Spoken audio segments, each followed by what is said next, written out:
Saya cakap pada pengarah filem, saya kata buat apa filem macam ni? Saya cakap tuan, pergi ambil kaki, pergi letak kat janggut. Saya tegur. Dia mana faham, tak faham sudah. Sekarang pengarah filem berbicara tentang bid'ah itu bagian daripada agama. Saya tutup gedang-gedang kamu. Pelakon berarti penipu, pelakon berarti munafik, pelakon berarti riya.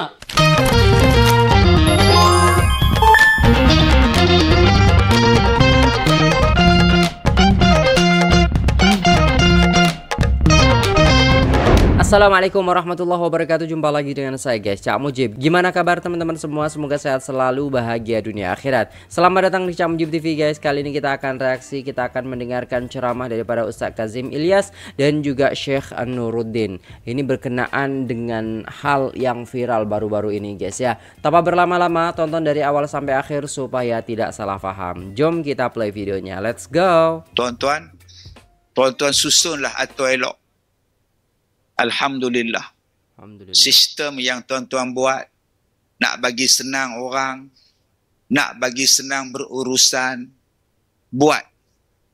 Walaupun setengah orang nampak, tapi itu adalah peraturan.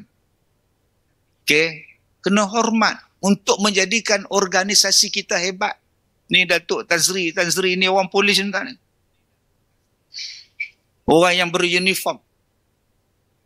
Orang askar. Ada undang-undang dia, organisasi dia. Saya bila ceramah di kem askar, IC kena bagi juga. Kena mengadap juga dekat pengawal. Dapat pas pelawat, baru dia escort saya masuk dalam. Dia tak boleh. Baru ni saya ceramah dekat Kementerian Luar, Putrajaya, macam tu juga. Ceramah pun tak penceramah, duduk sini. Itu saya ceramah dekat pejabat apa ke, Perdana Menteri je. Macam tu juga, kena scan sana scan ni, baru boleh saya ceramah dalam dia. Pasal apa? Organisasi. Kalaulah organisasi tu tak ada sistem, siapa saja kok sukalah masuk lingkup kita tuan-tuan. Tapi sayang kadang-kadang orang luar menghormati organisasi kita. Yang menjatuhkan nama baik ialah orang yang dalam organisasi itu sendiri. Allah. Orang memandang tinggi, tapi kita yang di dalam dia menjatuhkan. Ini yang menjadi masalah. Nama dia parasit. Nama dia toksik. Allah. Saya cakap pada pengarah filem, saya kata buat apa filem macam ni? Saya cakap tuan, pergi ambil kaki, pergi letak kat janggut. Saya tegur. Dia mana faham, tak faham sudah. Dan saya tegur dia direct, secara langsung. Nanti tuan-tuan tengok apa yang saya cakap dengan dia. Saya kata, puan, zaman sekarang ni, jabatan agama ada penguatkuasa, majlis agama ada penguatkuasa. Dengar saja ajaran sesat sampai terus. Satu. Yang kedua, zaman sekarang orang dah terpelajar, orang dah tahu dah mana ajaran sesat, orang dah tahu dah, orang tak akan buat benda-benda macam itu. Zaman dulu-dulu ya, Boya, Al-Boya, dia mimpi ya, aku mimpi isteri kamu semalam. Tok guru dia kata apa? Aku mimpi bini kamu semalam. Oh, malam tu dia hantar isteri dia. Dia seronok pula isteri dia boleh tidur dengan guru sesat dia. Itu zaman dulu. Dia bukan tok guru, dia bukan ustaz. Orang sesat yang dianggap tok guru. Itu ajaran sesat 70-an, 80-an. Kita juga panggil dia ustaz, padahal dia bomoh. Anak awak ni, tak kahwin-kahwin ni ada sial. Kena buang sial. Mandi bunga. Siapa nak mandikan? Saya mandikan. Misai bertarim. Dalam mengandung masjid tu. Yang pergi serah pasal apa? Tu ustaz. Dia bukan ustaz. Ustaz tak mandi anak darah orang. Betul. Ustaz tak buat benda tu. Tu nama dia start. Tok bomo yang kamu panggil ustaz. Pasal apa? Pasal dia baca bismillah. Bismillah. Ustaz terus. Oh, masalah ni. Tok siap panggil ustaz mampu. Dia tok siap. Ni Tok Siak duk cuci pun. Ustaz, ya. Ustaz tu pun. Tok Siak tu pun. Elok. Saya cakap kat dia. Benda tu tak ada dah, Puan. Puan buat filem macam ni lagi. Baik Puan buat filem tentang keburukan hedonism. Keburukan budaya seronok melampau. Budaya lupa kepada agama. Budaya kerja duk seronok aja. Contoh dia apa? 14 Februari. Saya nak kata ustaz pi rogol orang tak ada Puan oi. Kalau ada satu kes ya. 2 kes ya. Tu pun bukan ustaz pun. Dia kata ada. Benda ada saya nak buat. Betul. Baik kau buat filem tentang 14 Februari. Hari memperingati kekasih. 14 Februari pi sedekah darah. Pi sedekah darah pada jantan. Cukup 9 bulan pakat beranak ramai. Yang tu lagi banyak. Melahirkan anak tanpa nikah. Allah. Yang tu yang kena buat filem. Buruknya budaya bersuka-suka. Betul. Lagi bahaya. Saya balik pada umrah. Ramai orang sambut saya dekat airport. Oh, saya duk tolak beg dengan Zam-Zam tu. Oi. Ramai pula dia sambut aku. Mana dia orang tahu saya balik daripada umrah? Rupa-rupanya bukan dia orang sambut saya. Dia orang sambut sarang hair di belakang. Oh. Korea mana tak tahu, K-pop tak tahu, Cilaku betul. Saya perasan sekejap kan. Allah, histeria. Ya Allah, polis bantuan duk tolak-tolak nak kerumun. Yang tu lagi menakutkan tuan. Betul. Sampai boleh berpeluk, boleh serah macam-macam ni apa? Saya cakap tuan. Benda-benda macam ni saya cakap. Tuan-tuan, yang terakhir. Hari ni kita ada interaksi dengan Quran. Tuan-tuan, khatam Quran. Bagus. Al-Quran dia menjawab segala persoalan tuan-tuan. Kalau ada orang yang hari ini tak menjawab soalan, maknanya dia tak rujuk kepada Quran, dia tak baca kepada Quran. Contoh. Tadi kita cakap tentang bunyanun marsus. Binaan yang kukuh. Tuan-tuan pergi ke Mesir. Saya bila pergi ke piramid, saya suka. Pengen juga tengok bata dia. Bukan bata, batu yang asal. Batu yang sekarang ni dah kena rupa ribu tahun punya batu. Dia dah berlopak. Tapi yang asalnya, batu yang asal ni macam ni. Kilat dia, berkilat. Oh. Berkilat. Potongannya halus. Sama pula potongan dia. Potongan tu sama. Mesin apa yang dia orang pakai boleh sama? Betul. Mesin apa dia orang pakai boleh buat piramid? Sekarang tengah kecoh. Rupanya piramid yang 3 segi tu, ada lagi dunia di bawah dia. Allah. Ada lagi bangunan memanjang di bawah dia. Tamadun yang lagi hebat, tuan-tuan.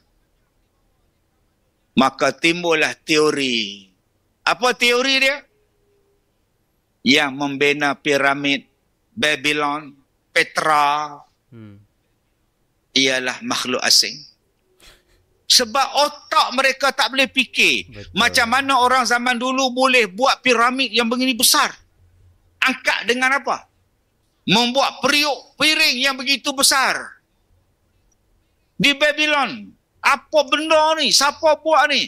Lalah makhluk asing. Allah jawab tuan-tuan dalam Quran. Apa yang Allah jawab dalam Quran? Yang membuatnya ialah jin. Yang membuatnya ialah syaitan. Surah Sad ayat 37. Allah Ta'ala kata, wasyaitan kulla bana'in wa ghawas. Dan syaitan-syaitan itu dipermudahkan jin. Dipermudahkan kepada Nabi Sulaiman. Untuk memerintahkan jin dan syaitan membina, mendirikan bangunan dan menyelam di dalam laut, mencari binaan-binaan dan barang-barang di dalam laut. Tuan-tuan boleh buka di dalam Al-Quran surah Sabah ayat 13 dan surah Sad ayat 37. Terang-terang Allah Ta'ala sebut binaannya dibuat oleh jin dan syaitan. Malah jin boleh memindahkan istana. Betul. Dalam surah Sabah. Dia boleh pindahkan istana Balqis sebelum Nabi Sulaiman bangun daripada kursi. istana depan mata dah sampai. Jin iprit boleh ubah. Sebab tu tuan-tuan nak menjawab soalan apa? Quran boleh jawab. Allah. Cuma kadang-kadang kita tak faham ayat apa yang kita baca. Ustaz, ya, petroleum nak habis, petrokimia nak habis. Jadi macam mana Ustaz? Akan habis? Takkan habis. Allah sebut dalam Quran, walaqad makkannakum fil ard wa ja'alna lakum fiha ma'aish. Di dunia ini dijadikan kehidupan, dan di dunia ini sahaja ada kehidupan untuk kita. Takkan habis. Air takkan habis. Kau duduklah.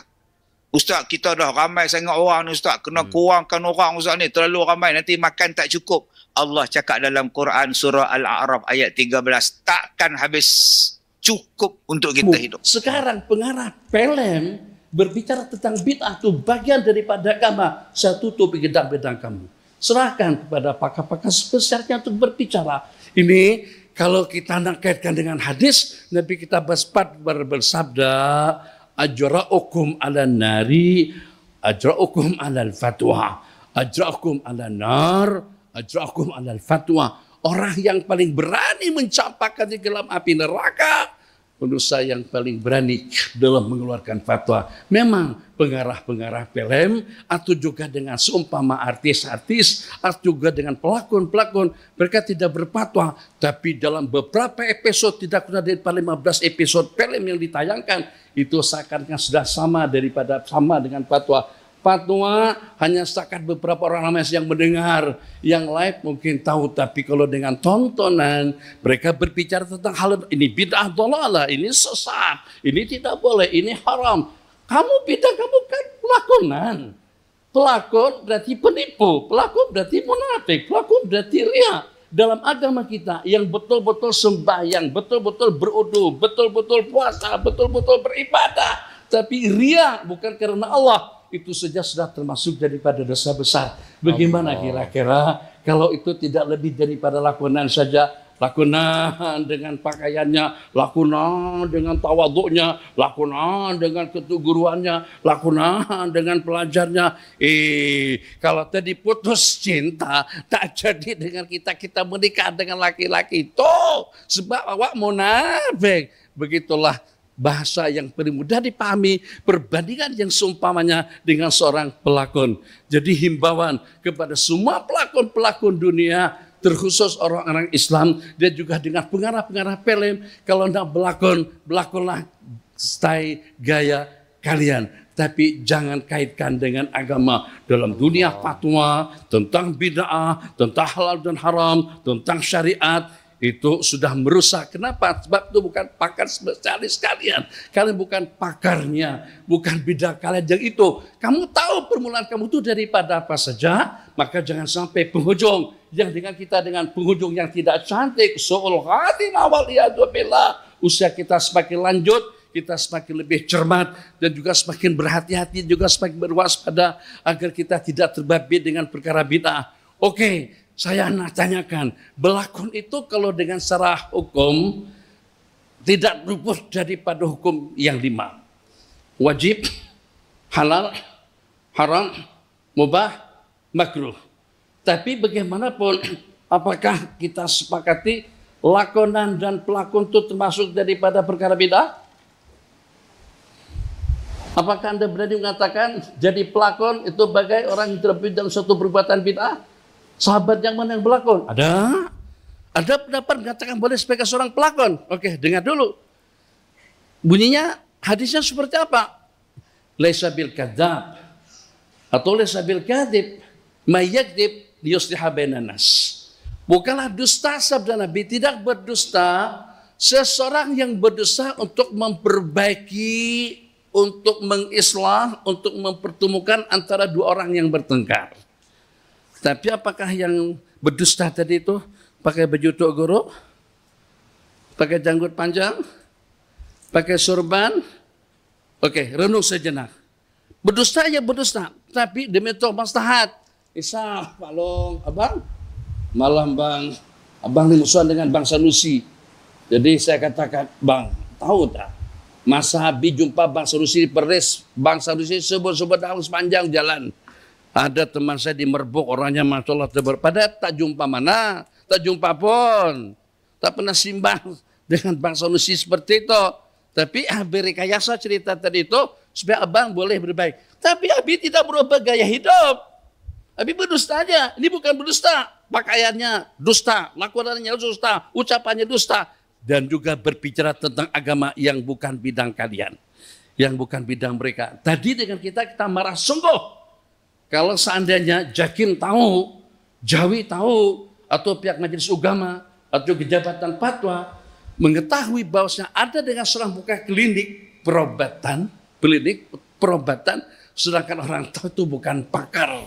Dia tidak pernah belajar ilmu perobatan, dia tidak pernah belajar ilmu terapi, dia tidak pernah belajar ilmu ruqyah atau perobatan secara Islamik. Dia bukan merupakan salah satu daripada murid Datuk Harudin misalnya. Itu mesti semua pihak akan ambil berat, betul. Tapi bagaimana kalau sebaliknya? Tukang bangunan, dia pasang siling tak apa. Tapi kalau dengan dia yang nak berbuat handphone rosak, minta maaf. Tak boleh, itu bukan bidang awak. Itu silahkan saja. Tukang katuk, ambil tukul, ambil palu dengan pakunya. Tak ada masalah. Tapi yang main tokol tadi itu, main skop, main linggis, main tokol, terus tak perbaik handphone, terus nak bawa pesawat, kita katakan dah, kamu akan menjerumuskan dan juga kamu akan membinasakan umat.